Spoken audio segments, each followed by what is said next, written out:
Hallo und herzlich willkommen zurück zu einem neuen Fly for Universe Video. Heute wollen wir uns mal die Jewel Gemstones nochmal genauer angucken, beziehungsweise vor allem die neue Gemstone-Synthese, die mit dem letzten Update eingeführt wurde.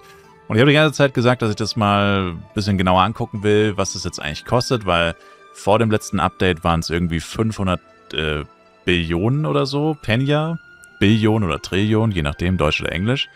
Und das hat sich drastisch verringert. Es ist aber immer noch schwierig. Immer noch sehr schwierig und kostspielig für relativ wenig Unterschied. Worum geht's? Und zwar um Ultimate Jewel Gemstones. Und hier liegt ein großes Problem vor, auch wenn man danach sucht oder so, weil Jewel auf Englisch ist Schmuck oder viele verstehen unter Jewel Jewelry, also Schmuck. Und das hier sind aber Jewel Gemstones. Also am leichtesten ist eigentlich, man sagt Gem, weil wenn man Gem sagt, ist es klar, man meint keinen Schmuck. Weil wenn man von Jewels spricht, dann denken viele an Schmuck und eben nicht an Gems. Also das ist ein bisschen verwirrend. Hätten sie auch ein bisschen andere Namen vielleicht finden können. Also eigentlich ist es überhaupt nicht verwirrend, aber wenn jemand selber nicht weiß, wovon er redet, dann kann es verwirrend werden, sagen wir es mal so. Naja, auf jeden Fall sind das eben diese Teile hier. Ruby, Amethyst, Emerald, Saphir, Topaz, Diamond, Onyx. Die gibt's alle. Das sind die Stats davon. Haben wir uns schon mal angeguckt. Dann, was es auch gibt, was in den gleichen Slot kommen kann. Das geht nur bei Ultimate-Waffen ab +1, sind Runen. Also statt dass man 10 STR nimmt, kann man auch 10 ATK nehmen, sofern man die Rune hat. Also diese 5 Runen gibt es aktuell noch, die kann man auch dazu nehmen. Und bisher war das halt alles ziemlich kostspielig und im Endeffekt wollte jeder einfach nur Runen haben, weil sie sich am meisten lohnen. Und die Gemstones hier oben waren unbezahlbar, wie ich gerade schon gesagt habe. Bis Stufe 5 war es noch okay und Stufe 5er Gems bekommt man auch teilweise aus Level Reach und aus Quests gratis. Das heißt, 5er Gems sind so eine gute Basislinie, die man entweder gratis bekommt oder noch verhältnismäßig kostenfrei oder mit wenigen Kosten verbunden herstellen konnte. Jetzt sind sie noch viel günstiger geworden, also jetzt sind 5er Gems wirklich absolut normal, also jetzt hat sie wirklich jeder, weil sie echt günstig sind. Aber jetzt ist natürlich immer noch die Frage, ja gut, aber wie komme ich denn jetzt an 6er, 7er, 8er, 9er, 10er Gems? Was kosten die mich denn? Und um dieses Problem zu lösen, wurde die Synthese eingeführt, also die Kombination von verschiedenen Gems. Und das funktioniert folgendermaßen. Du hast 3 Gems, egal welche, also ich kann ein Shining Onyx, ein Diamond und ein Saphir miteinander kombinieren. Ist egal, es müssen einfach nur 3 Gems der gleichen Stufe sein. Also zum Beispiel 3 Dreier Gems ergeben dann ein 4er Gem.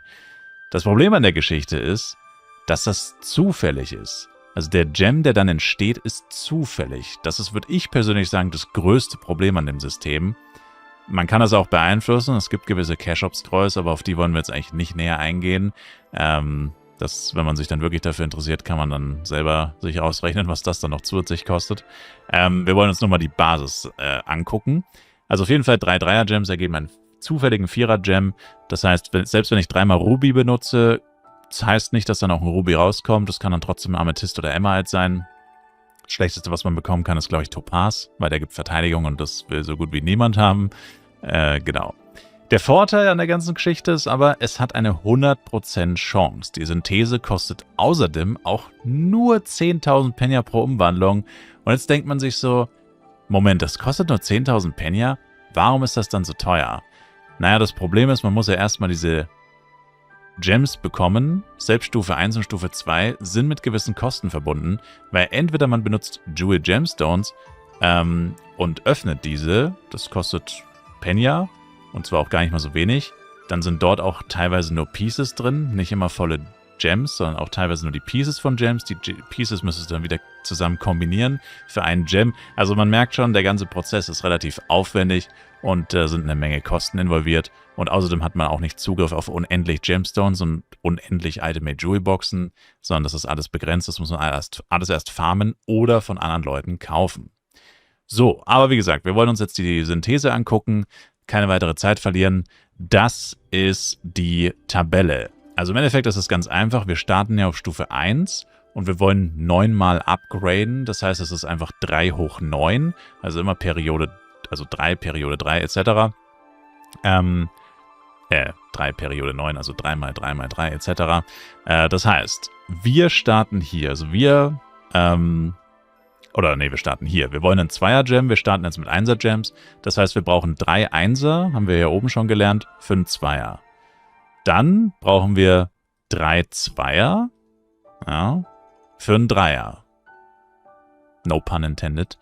Dann brauchen wir 3 Dreier für einen Vierer, 3 Vierer für einen Fünfer, 3 Fünfer für einen Sechser, 3 Sechser für einen Siebener, 3 Siebener für einen Achter, 3 Achter für einen Neuner und 3 Neuner für einen Zehner. Und das heißt, für 10er Gem, wenn wir von unten nach oben durchgehen, brauchen wir 3 Neuner oder 9 Achter oder 27 Siebener oder 6 Sechser, 81 Sechser, Verbrecher, oder 243 5er Gems oder 729 4er Gems oder 2187 3er Gems oder 6561 2er Gems oder 19.683 1er Gems. Das Schöne, wie gesagt, an der Synthese ist, es kostet verhältnismäßig wenig Penya. Also selbst wenn wir 19.683 1er Gems irgendwie auftreiben könnten, und da kommt das, was ich davor gesagt habe, mit den Dimensionen dann ins Spiel, weil so viele Materialien hast du gar nicht zur Verfügung, würde dich das schlappe 196 Mio kosten. Wenn man jetzt aber sagt, naja gut, ich habe keinen Bock, die Teile selber zu farmen, ich werde niemals 19.683 1er-Gems farmen, Jewelboxen, whatever, Gemstones, Jewelboxen, nie im Leben, das schaffst du nicht, weil dafür würdest du 100 Jahre brauchen und dann hättest du auch übrigens nur ein 10er-Gem, also du kannst theoretisch 10 10er-Gems in eine Waffe packen, also das wäre dann nur einer übrigens. Habe ich jetzt mal mit den aktuellen FEC-Preisen verglichen. Also das sind so die gängigen Marktpreise für die guten 5er-Gems. Also bewusst gut, weil es gibt welche, die sind deutlich weniger wert. Also es gibt welche, die sind so um die 300 Mio wert. Man kriegt sie auch teilweise günstiger. 270 habe ich auch schon eingekauft zum Beispiel.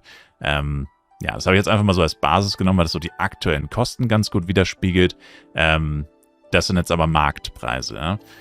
Und das sind so die erwartungsgemäßen Kosten, wenn du das runter- oder hochrechnest. Das heißt, ein 2er-Gem könntest du jetzt sagen, okay, müsste dann 11 Mio wert sein, ein 3er-Gem 33, also sind wir wieder beim 3x3x3x3. Ein 4er-Gem logischerweise dann 100, dann 5er-Gem ist immer unsere Basis hier, 300, ein 6er-Gem folglich 900, ein 7er-Gem 2,7 Milliarden, ein 8er-Gem 8,1 Milliarden, ein 9er-Gem 24,3 Milliarden und ein 10er-Gem 72,9 Milliarden Penya. Und das könntest du 10 Mal machen und das wären dann 729 Milliarden Penya. Theoretisch. Praktisch natürlich nicht, weil du kannst ja auch noch Runen reinpacken und es gibt 5 Runen, also allein wenn du 5 Runen reinpackst, dann bräuchtest du theoretisch nur noch 5 10er-Gems, aber dann wärst du immer noch bei über 300 Milliarden Penya, also alles, ja, braucht man nicht drüber reden, das sind Kosten, das sind Dimensionen, die sind immer noch Wahnsinn und ja, verstehe ich persönlich auch immer noch nicht, warum die das so gemacht haben. Bei den Kosten hätte man sich überlegen können, okay, warum brauchst du nicht einfach immer nur einen Gem und brauchst dann einfach sehr viel Penya, aber halt nicht so viel Penya, sondern, naja, weniger. Weiß man nicht. Allerdings muss man auch dazu sagen, diese Preise hier unten, wie gesagt, sind die Marktpreise. Das heißt, das ist das, was die Spieler letztendlich für die Gems dann letztendlich auch verlangen.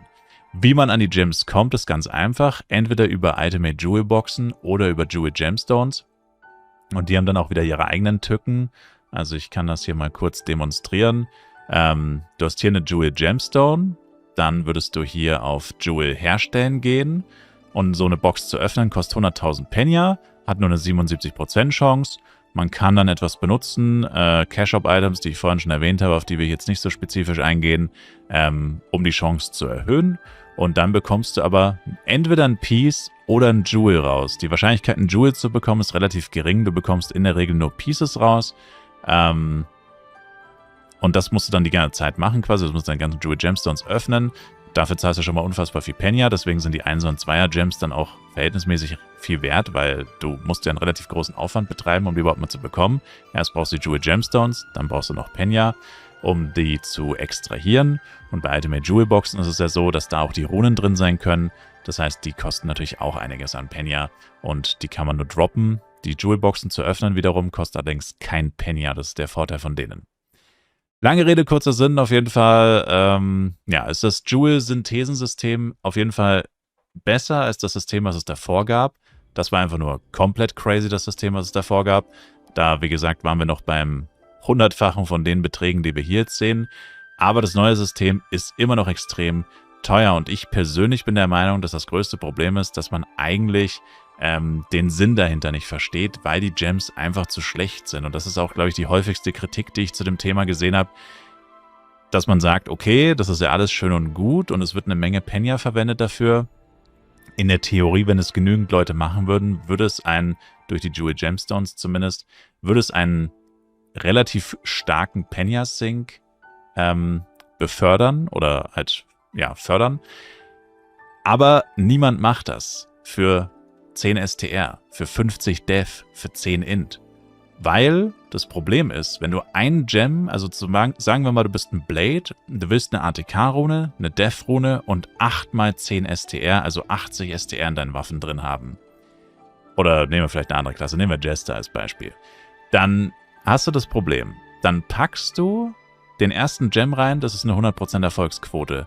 Der zweite Gem hat schon nur noch 85%. Mit einem NPC kann man es dann auf 90% erhöhen.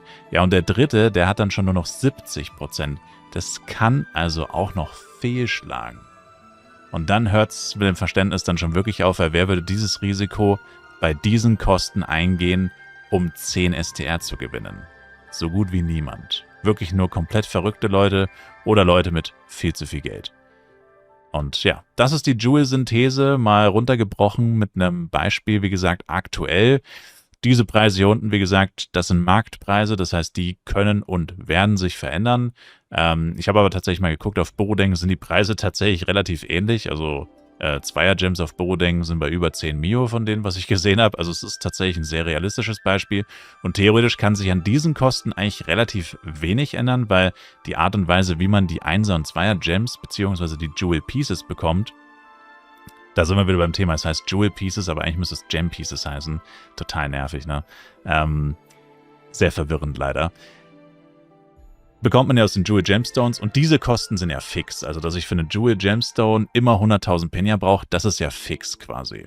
Ja, also daran ändert sich ja nichts. Das heißt, eigentlich sollte sich daran relativ wenig ändern, aber natürlich Angebot und Nachfrage, wenn halt plötzlich sehr viel Geld im Spiel ist, also inflationstechnisch, und eine Menge Leute Gems kaufen wollen, naja, dann können die Preise natürlich trotzdem steigen oder halt auch sinken, je nachdem. Wenn es zu viele Gems gibt, dann können sie natürlich auch sinken.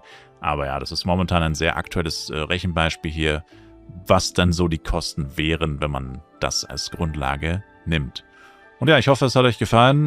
Mich hat es auf jeden Fall sehr interessiert. Ich bin jetzt endlich mal dazu gekommen, es nachzurechnen oder es nachzuschauen, weil es mich selber auch einfach interessiert hat, was es denn eigentlich so kostet. Und ja, es ist immer noch zu viel, leider. Da kann man nichts anderes sagen. Also bis 7 kann man es noch irgendwo rechtfertigen vielleicht. Vor allem auf einem Server wie dem FEC, wo das Penya ja wirklich sehr schnell an Wert verliert. Aber alles ab 8 und spätestens ab 9 ist dann komplett krank. Danke euch vielmals fürs Zuschauen. Ich würde mich selber ein Like, Kommentar, ein Abo von euch freuen und ich hoffe, dass wir uns auch im nächsten Fly Universe Video sehen. Schaut auch gerne im Livestream vorbei. Twitch-Links in der Videobeschreibung. Haut rein und ciao, ciao.